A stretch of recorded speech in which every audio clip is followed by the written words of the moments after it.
and the lads just thought it was absolutely hilarious. And then to show that lads don't grow up, fast forward about another 5 years, and then I'm sat in an all boys school, a 4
It had been suggested to him that he go in, who knows?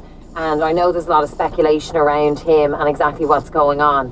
But Michelle's point was that she initially felt sorry for him, but when you involve the public, or when you do something like get behind the wheel of a car with alcohol in your system, you're putting other people's lives at risk, and really something like that just means people won't feel sorry for you.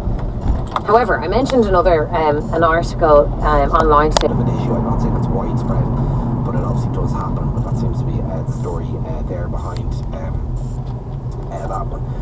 What else we got here? Red